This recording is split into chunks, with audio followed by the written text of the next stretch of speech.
नमस्कार दोस्तों, आज हम आपको सीता स्वयंवर की एक ऐसी कथा सुनाते हैं जो कि लक्ष्मण और परशुराम संवाद है। जनक की पुत्री सीता के स्वयंवर में एक अद्भुत शिवधनुष लाया गया था।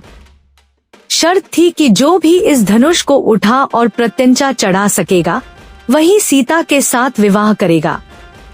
उस समय देश के अनेक प्रतापी राजाओं और योद्धाओं ने प्रयास किया, लेकिन कोई भी शिवधनुष को हिला तक न सका। रामचंद्र जी, जिन्हें विश्वामित्र मुनि तप से ले आए थे, जनकपुर पहुँचे।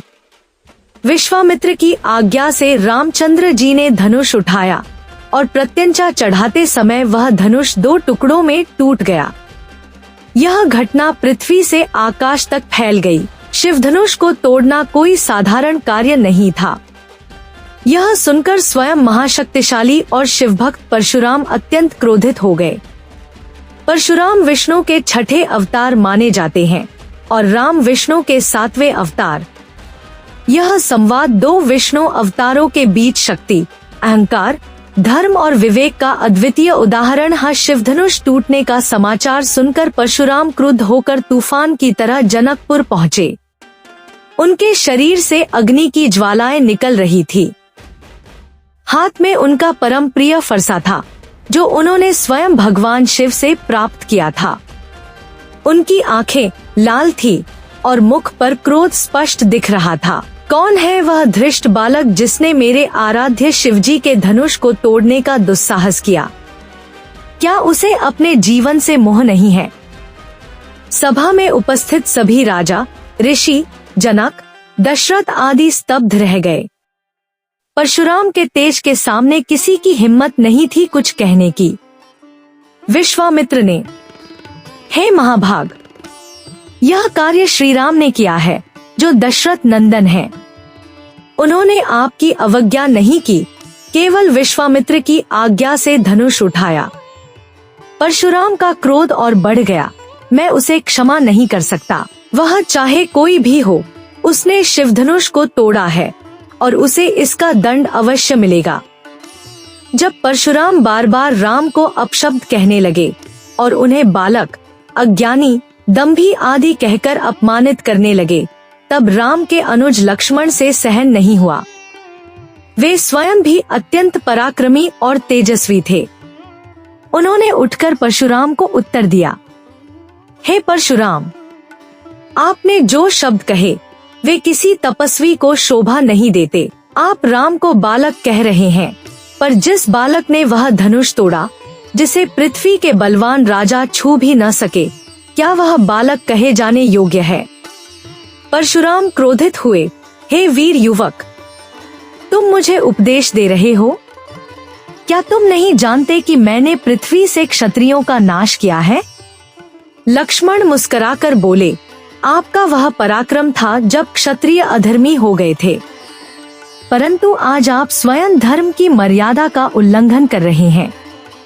आप स्वयं कह रहे हैं कि शिवधनुष आपका था, परंतु वह तो जनक का धनुष था।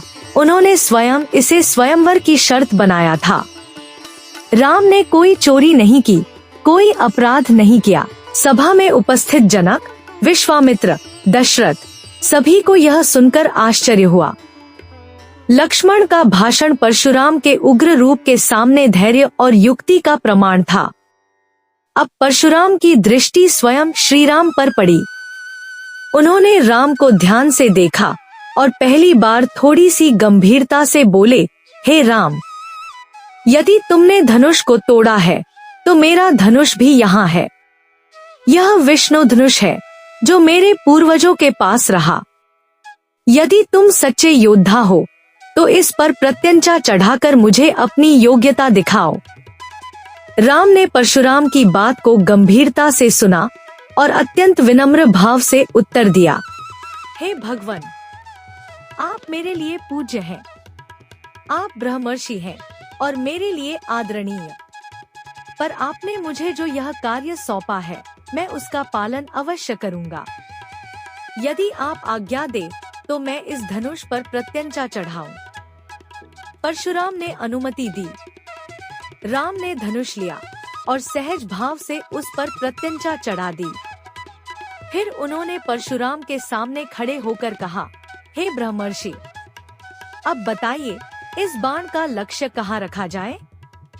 यह सुनते ही परशुराम को आभास हुआ कि उनके समक्ष कोई सामान्य मनुष्य नहीं है। यह तो स्वयं विष्णु हैं, जिनकी वे उपासना करते हैं। उनके हाथ से फरसा गिर गया। उनके शरीर से क्रोध जाता रहा। उन्होंने राम के चरणों में सिर झुका दिया। परशुराम का पश्चाताप। परशुराम ने नम्र स्वर में कहा, हे राम, अब मैं जान गया कि आप कोई साधारण पुरुष नहीं हैं। आप तो वही परमात्मा हैं, जिनकी मैंने वर्षों तक उपासना की है।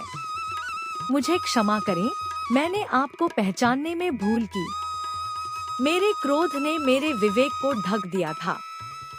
राम ने उन्हें उठाया और प्रेम पूर्वक कहा, हे तपस्वी, आपने जो भी कहा वह धर्म के लिए था। आपको मुझसे कोई भय नहीं है। मैं आपसे आशीर्वाद चाहता हूँ, शत्रुता नहीं। परशुराम ने अपना धनुष श्री राम को समर्पित किया और बोले, अब मेरे कार्य का अंत हो गया। अब मैं महेंद्र पर्वत पर तपस्या हेतु जा रहा हूँ। आप धर्म की स्थापना करें और अधर्म का नाश करें। सभा में उपस्थित सभी लोग आनंदित हो उठे। यह प्रसन्न धर्म की विजय, अहंकार के परित्याग और सत्य के बोध का अद्भुत उदाहरण बना। सीता स्वयंवर की कथा पसंद आई हो तो हमारे चैनल को सब्सक्राइब जरूर करें। जय श्री राम कमेंट में लिख कर जाएंगे।